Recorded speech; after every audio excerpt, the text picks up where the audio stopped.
Derek, what do you think helped you most tonight? Do you think it was another year of experience since your last World Series start? Do you think it was being here last year? Or do you think it was your mustache? The mustache doesn't really dictate anything or how I pitch, so it's definitely not that. Just the experience is the big thing. Being here, I know how it was, and then the motivation from obviously what happened to me last year, and just kind of wanting to redeem myself after seeing how I performed against the Tigers in Game 4, I think it was. So I felt like I had to really prove myself, and I knew this was a big game to us because we wanted to get the momentum back on our side. So I did everything I could to prepare for it and get ready. Standing on the right, Stevens. Derek, we all know Napoli, the big home run, obviously, but talk about the influence he had on you tonight in this game, keeping you focused, and just the contributions he made that way as well as that. Well, I mean, me and him, we both have a very strong chemistry with each other. We hang out off the field, on the field. We talk all the time, pick each other's brains, and talk about, our approach to certain hitters and what to do. And he does a really good job of controlling my emotions, make sure I don't get ahead of myself. I mean, you probably saw a couple times tonight he was telling me to square up, especially in between innings. There was a couple times I'd throw the ball and I wasn't, throwing it right where I wanted to. So he was keeping me in check, basically. Okay. On your left, Michael. Derek, yesterday you were saying that you wanted more out of yourself in a postseason setting. This would qualify, wouldn't it? Yeah, I'd have to say it definitely did. I mean, I just made sure I wanted to be prepared. I saw how everything went last year, so I made sure I'm not going to let this slip away from me. On this side, Sean.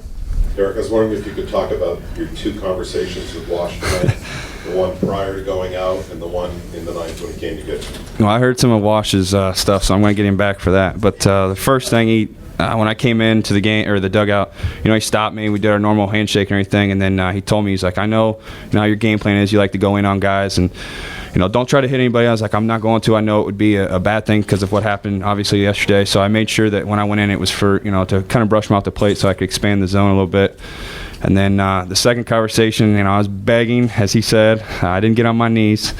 But he was like, no, you ain't going in there, son. And I was like, okay. And then typically he gave that nice little that nice little laugh he always does. So, I was trying to do everything I could to stay out there. But unfortunately, I couldn't get to.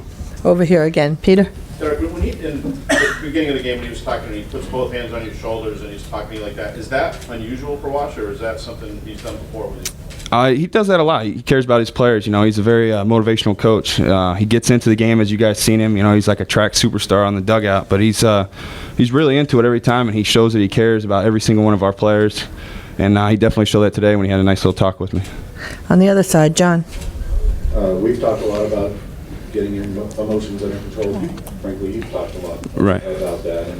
And what was different about tonight? And do you feel like you kind of crossed over that bridge at this point? I feel like I definitely have since obviously my first game against Tampa. I know my emotions got the best of me there, and I didn't pitch up to my standards. I know I'm a better pitcher than I was there, and I continue to improve each time out and make sure that I can control not only my emotions but the adrenaline too, so I wasn't so antsy and everything. And I thought leading up to everything now, I felt like I did a good job preparing myself. I also give credit to Maddox and Hawk and Wash for talking me through this. Okay, Buster. Again, about your emotions, you heard Wash say that you were basically sitting in the dugout instead of pacing. That's one question. And also, after the game and all, you looked emotional after the game. Is that right? Yeah, I mean, I was very for the second question, I was very excited. I've never really got to experience how loud that crowd was today. That's the loudest I've ever heard it. And, it made my arm hair stick up. And, I mean, it gave me a crazy tingly feeling. But before the game, yeah, I have a tendency to move around a little bit. And I got to, control that. I've changed my approach now. It's more like a boxing approach. So I've been telling everybody is, I've got 9 rounds. In between innings is when I need to sit in my corner and relax. In the middle here. Derek, after what Albert Pujols did last night, were you particularly attentive to when he came to the plate, or was it just part of the overall game plan? I just wanted to go right after him. I know he is a wonderful. He's a great hitter. He's one of the best in the game. There's no doubt about it. But I wanted to make sure. I want him to see my A game as well. I'm going to try to see everything I can and try to go right after him. I felt like I did a good job of that today. Okay, over here. Did this feel like the start you had in September when you were doing so well?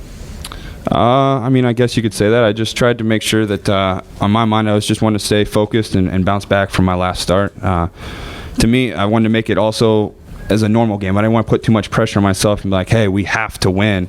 Even though we typically, we want to get a win out of this so we weren't in a bigger hole. And I continue to just go out there like it was a normal day. Just a couple more, Derek. And seated in the back. Derek, just clearly that point you just made in your emotions, given the importance and how much of a swing in the series this game could have had, how did you approach that to get more preparation?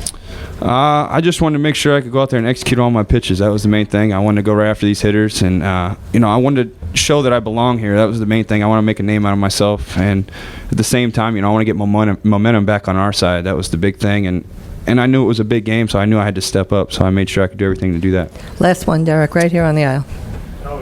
Okay, then you can give it to Steve back there.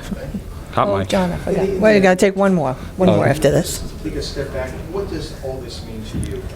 You've grown up wanting to be in this position, and then you come through and do it, and also Napoli's home run. What did that mean to you? Growing up as a kid, obviously, this is the dream that I've wanted to do. I wanted to pitch in the World Series and get a win. And after idolizing Andy Pettitte and seeing that, I wanted to be like him.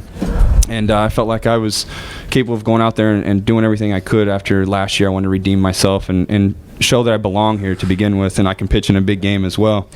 And then also Napoli's home run. You can't say enough about that guy. He's playing unbelievable baseball right now.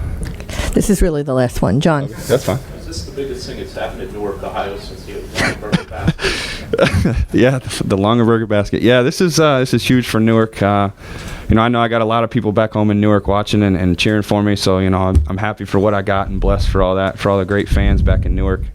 And I feel like I'm not only representing Newark, but I'm also representing Texas as well.